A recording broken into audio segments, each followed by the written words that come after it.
Well, hello friends, and welcome to another practice video. We're working on the Bolzoni. This is the Minuetto, and this is Viola for measures 28 to 35. Nothing too terribly tricky with this, so I think this one will be kind of quick, but that's okay. Just a little bit of practice. As always, fingerings first. What I would do at the beginning is a little half position, D sharp to E, rather than thinking all whole steps, and I certainly don't want to hear that's the wrong note, right? But rather than all whole steps and putting in a string crossing and getting different sounds on the two different notes, just do that in half position. Not too bad. Now, I suppose some people would like to just stay in half position on the F sharps, but to me, I'm just going to scoot up to first because I'm going to encourage you to play the whole rest of this in first position, or the whole rest of this first line, I should say, in first position with all whole steps. Go up, and then B. All right, now I'm going to encourage you here to play a four-finger A,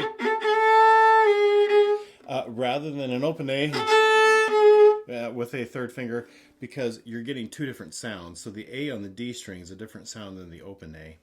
And it's piano and it's light, and we want to try to be consistent in our sound. So fourth finger, right? So I just watched you mark that, didn't I? I did, didn't I? I did. How cool. You're marking up your music. So fourth finger A there, and then F sharp B. Now you got D sharp, C sharp. You could go into half position, but again, you really should work on making the same sounds and getting myself up to all whole step D sharp to the C sharp. You can do that. And then there's the B. And then here, A, G sharp, F sharp, E, and then B. Just play the whole thing in first position. All whole steps is what I would do. So again, that first line is really just a little bit of half, and the rest is all whole steps. And then when you come to measure 32, same thing as before. And then get up to a second finger. And then G sharps.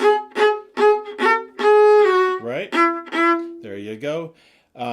Pretty simple stuff. And then E, E, E, E. And then right here, what I would play is I would get myself into half position for the D sharp. And then the second finger A. And then the A down to the G sharp. And the way I like to shift, especially when I'm younger and really work on where spots are for notes, I like to hear the note and then shift to the note so I can get the same sound.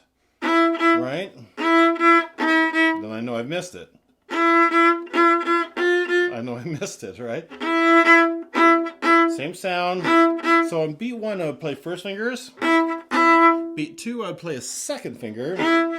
Then I'm ready for D sharp, and then I'm ready for second finger B, half step, feeling. It's going to feel like a half step. There's my B, and then, that's the A, I said that wrong. D sharp to A, and then A to G sharp. And then I've got that note there on the first finger. Okay? So again, 34 would be like 1, 2, 1, 2, on that little passage. This one's pretty simple, so I think we can just actually go straight to the metronome. And, I had it going kind of fast because I worked on something else with students the other day. There we go. Ya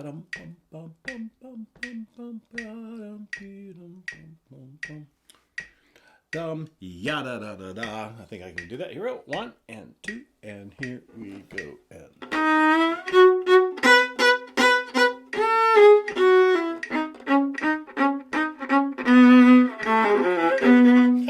I told you not to go in a half position. This is exactly what I just did. Okay, so what did I do? Made a mistake. I'm going to pick up a pencil. I got these nifty pencils. A parent made me this really cool pencil holder with a 3D printer. Love it. It's great. So I'm going to remind myself to do that, and then string cross on the G sharp. I really want to play, just stay in first position. Why did I do that? I don't know why I did that. Let's do it again. I did forget to mention musicality. I tend to forget that. I don't know why. Have this crescendo and off the string sounds when there's staccato. And then a subito piano, right, in that first line. Got a little accent on that B when I do that. A little bit of a sound. Then I do it again. Second line.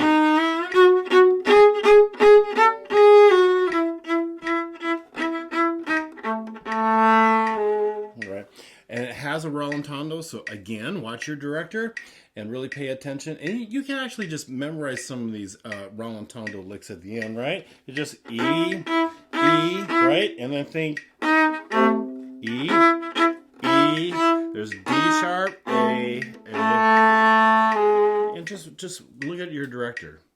They will be ecstatic with you for doing that, okay? All right.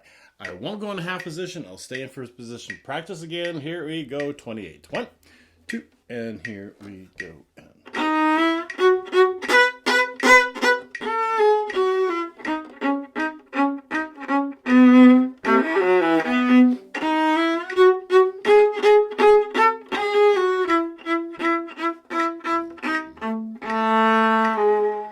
Okay.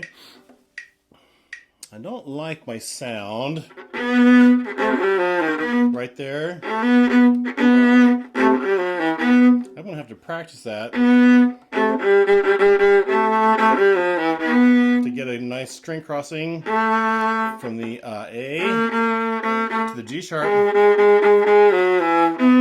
I'm going to have to really work on getting a better sound on that, so maybe you do too, right? All right, let's do it without the metronome because I think we got it. It's not terribly hard, like I said. A 1 and 2, and here we go. And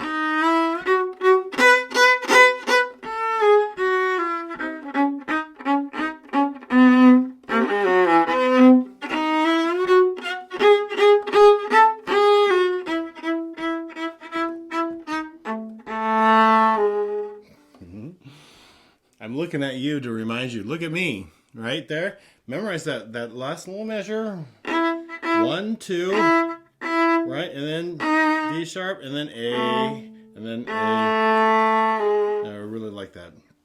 By the way, that's called a 4/3 suspension. You hear this in choirs all the time. It's just such a nice sound. It's this the A is the fight in the chord, and then it resolves.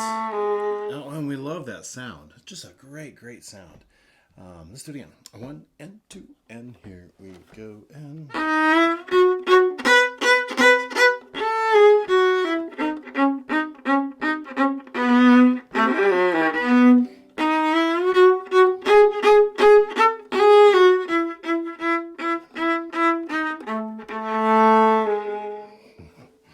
okay, one more time. Like I said, this is a quick video. You can just start it up again and you'll loop it with me and just practice it several times if you need to, okay? Again, a 1 and 2 and 3.